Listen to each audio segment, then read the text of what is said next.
My cheating ex kept stalking me for 50 years and suddenly showed up at my doorstep with a knife. My 55 male, childhood first love, 55 female, cheated on me and is now contacting me over 30 years later, and I'm surprised at how I feel. I met Julie when we were both 8 years old. We initially went on a lot of play dates and to each other's birthday parties because our moms and subsequently our dads got along really well. Her dad was rich, a president of a technology company. My dad was upper middle class and not hurting for money himself. At this point, Julie had long brown hair. She had these big pale blue eyes that would blast me in my stomach every time our eyes met. My little self had no idea what was going on. In middle school, we were both goth, emo kids and outcasts. Rip Ian Curtis. She had short black hair and was kind of pudgy. I was a 6-foot-tall skinny guy. I mowed lawns all summer and saved up some money. I bought her a ceramic unicorn when I asked her to go steady with me. I was sure she'd say yes, and she did. Around the end of 7th grade, she decided she wanted to change her style and told me that she was going to change her social circle. She made it clear that I would need to evolve with her or be left behind. So I changed too. By the end of our sophomore year in high school, she had a major glow up. She was physically very fit from swimming. She had grown her hair long and dyed it blonde. I had a glow up myself from orthodontics, lifting weights with the football team and running track and field. I think I could have played football, but Julie thought that only idiots played football, and I didn't feel strongly about it either way. Julie had guys after her, but she was loyal, or so I thought. She was probably loyal at least. I later learned that she was going to second base with guys from other schools at house parties. But this was in the future and I was oblivious at the time. I had girls after me too, but Julie would run them off. She'd give them a subtle warning to begin with, and then she'd pretty much eviscerate them socially if they didn't back off. One girl got messed with so bad that she didn't come back to school. I still don't know the details of that. I didn't really want any of them because, quite frankly, Julie was way better looking and she knew it. First major trouble I had with her was at senior prom. I was coming out of the restroom and some girls came out to me saying, "I'm so sorry. And what are you going to do?" I asked them what they meant, and they told me Julie had slow danced with another guy and kissed him on the dance floor. I confronted her about it, and she convinced me it was non-consensual. I started to go look for the guy to beat the piss out of him, but she pulled me back and told me that we were going to leave to go to a hotel. She had arranged a fancy hotel reservation, and she told me we were going to go all the way that night. We did. I can verify that she was a virgin when we did it, and so was I. We graduated and went to the same college. I majored in computer science, and she majored in art history. I would make fun of her for it. I won a lottery to get its sought-after dorm room. It was a little bigger than a normal dorm room, but what made it so sought after was that it had its own small private bathroom. Julie, of course, lived in a fancy condo over near campus. She insisted on buying brand new hardwood furniture from her room. She got me a fancy desk chair that was surplus from her dad's office. Herman Miller. Dang, I missed that chair. She had always bought clothes for me, even though I told her not to. I bought her little gifts too. 3rd year in college, I was studying in the library. I got a call from a friend telling me that he was sorry that Julia and I had broken up and asked me if I wanted to come to a party and that there'd be girls there.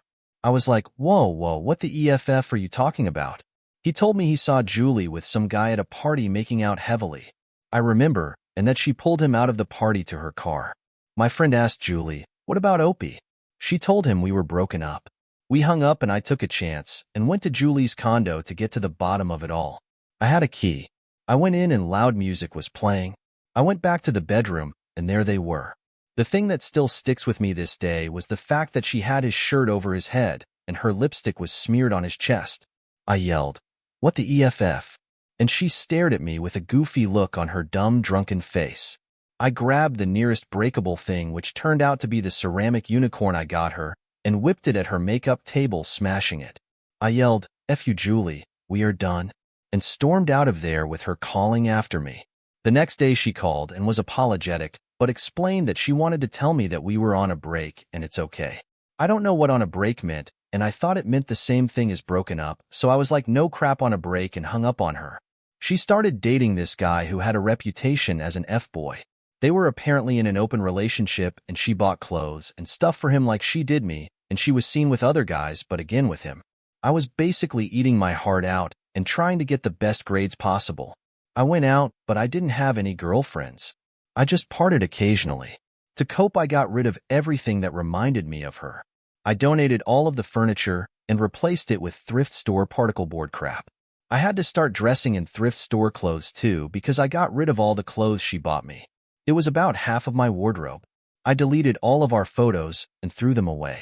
I told my parents what had happened, and they and Julie's parents wisely stayed out of it. I told my parents and friends not to talk about her with me. She was a figment of my imagination. This is when someone told me about her going to second base with guys at parties during high school. Approximately 9 months later, she broke up with F-boy. The rumor was that he after girl in front of a bunch of people in public at a party. She was embarrassed and dumped him. She came to me not long after. It was unexpected of me. When I opened the door there, she was looking very beautiful with a bright smile on her face and the glued-together unicorn in her hands. I was stunned as she walked in. I totally did not expect her. She asked if I had gotten robbed. All the stuff she bought of me was gone. I told her that if she wanted the furniture, she better go to Goodwill and get it back. She looked hurt. She showed me the unicorn like it was a metaphor for a repair relationship. I told her it looked like crap and we were broken up. She explained what on a break meant. I told her I don't give an F. We're broken up.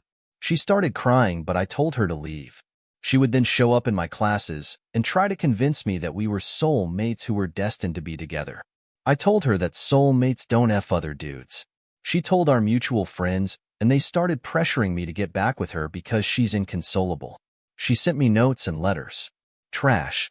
She sent me flowers and candy like I was some insulted 1950s housewife. Trash. Just being around her hurt me physically, so I transferred out at the end of the semester. Ghosting her.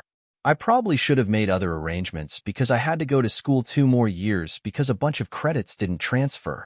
At the new school, I was signed up for a bunch of classes I already took and ended up barely passing them because I was in my bed all the time.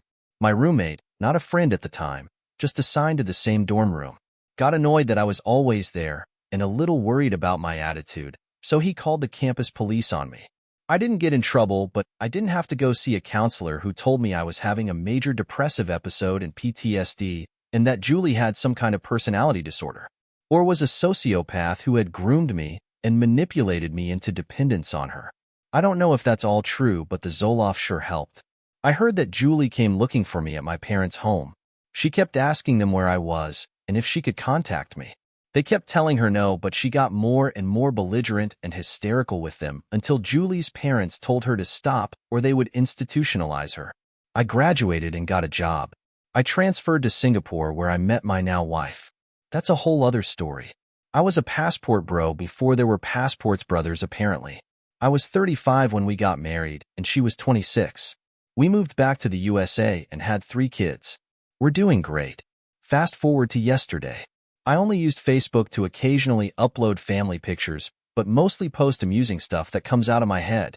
For example, I found an entire bowl of cereal in the sink today, so I guess we're Bezos rich now. I got a Facebook message from Julie. It had a photo of the unicorn, and in it she apologized for what she did and for hurting me, and that she'll never get over me. I didn't write back. I would never insult my wife like that. I blocked Julie, but what surprised me was reaction to it. Blinding, effing rage. I having punched the wall denting the sheetrock, and I was so mad that tears came down my face, gritting my teeth. Major headache. I swear if Julie were there in front of me, I would have curb stomped her into the death penalty. I'm not a violent guy. I really am not. I lied to my wife and told her I had to work late, and I went on a long, vigorous walk downtown to get my mind off of it. I couldn't go home like this. Later, I'm calm and feeling nothing, but my reaction puzzles me. Isn't the opposite of love indifference? I just don't understand how that happened. I guess the solution is more therapy and Zoloft? Let's see what the community thinks the solution should be. First up, forget her. She was being manipulative and hurtful then, and she's still being manipulative now. Enjoy your happy life and don't let ghosts haunt you. Your story would make a great 80s-style coming-of-age movie script. The Opie replied, "Huh, probably too cliché. Yeah, I just can't believe I reacted like that. I don't know why I reacted that way.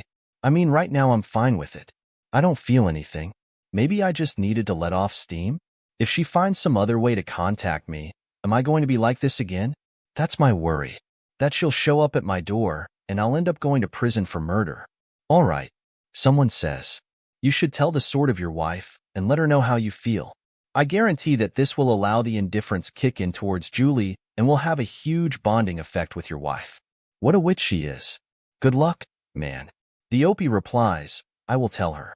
I just don't want my wife to feel threatened or anything because that will mean that my wife knows that another woman has gotten under my skin, but not in a good way. I said this elsewhere, but I'll call up and talk to someone. All right, we have a new update. So upon recommendations from the comments on my first post, I talked to my wife about Julie. She was aware of Julie before we got married, but I downplayed the effect the breakup had on me. I just told my wife that she cheated on me and I ended it, but not how much it broke me at the time. I showed her my Reddit post and told her about getting the Facebook message from Julie and what I did. She was concerned and told me that she agreed with most of you that I should go and talk with someone about it. I assured my wife that our 21 years together and 3 kids wasn't a practice run so I could get back together with Julie, and she laughed. She knows I hate Julie. My wife mentioned something that I should have thought of, that Julie probably emailed my Facebook email address. For clarity, I set up a free email address for Facebook notifications. I never checked it. In order to log on, I had to reset the password.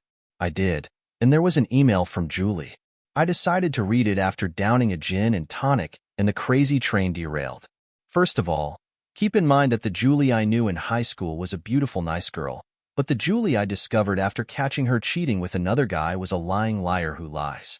After catching her and subsequently learning that she was going to second base with other dudes behind my back all through high school and hooking up with dudes behind my back in college, I came to the conclusion that I couldn't trust one word that oozed out of that dank hole in the middle of her dumb effing face. So I read her email with extreme skepticism. In her email, she said that after I abandoned her, at the end of junior year, she was broken and lost, and that her world ended in drama. Her soulmate had abandoned her. She explained that she wanted to experience the sexual freedom the college life had to offer and wanted me to do the same, so she declared that we were on a break. She was hoping for us to come together with what we had learned sexually and have a better sex life, which is the dumbest thing I have ever heard.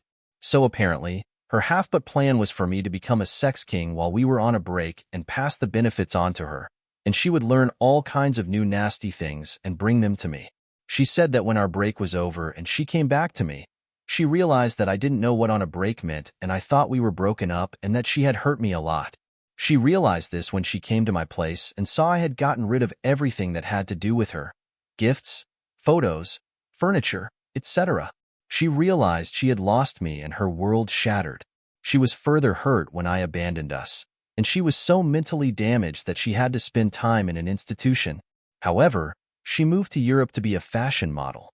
I missed the European fashion model booth on a career day at school. Maybe it was in the back between the rock star booth and the billionaire playboy booth. She got involved in the party lifestyle there, never married, and returned to the USA after her last long-term fiancé broke it off with her. She moved in with her parents to help them because they are getting old and saw a photo of us in a box that she was moving and wanted to call me. This is what sent it chill down my spine. She said she wanted to get together for a drink and to go over old times. She said she forgives me for abandoning us and moving on with my life without her. She says she still believes we are soulmates and that our story is not over. She wrote to me to please respond. Is there such a thing as I sanitize her? I had already made an appointment with my son's psychiatrist. He has severe autism. I called up my dad because my mom died 8 months ago and he was mourning her. My older brother is also a widower and they are living together now. My dad is 91, and he was married to my mom for 71 years, but knew her for 77 years. I mentioned about Julie and my dad perked up and I asked him about her. The crazy train not only derailed but flipped Emmy'd over in to crash in the middle of crazy town. My dad said he didn't tell me about this because I was so adamant at the time for them to not mention anything about Julie to me at all. After I ghosted her, Julie showed up at my dad's house multiple times begging them to tell me where I was. Finally, she showed up and held a knife to her throat, threatening to off herself if they didn't tell her. My dad restrained her, and my mom called her parents to come pick her up, and they later learned that she was put into a mental health facility. Our two families stopped communicating after that, so that part of her email was at least true. I talked with my psychiatrist, and she said that my anger outburst is indicative of PTSD, which I had been diagnosed with years before, just after I ghosted Julie. She said I pretty thoroughly cut Julie out of my life to the point where she only existed in my memories, and those faded over time, so when she contacted me it all came rushing back.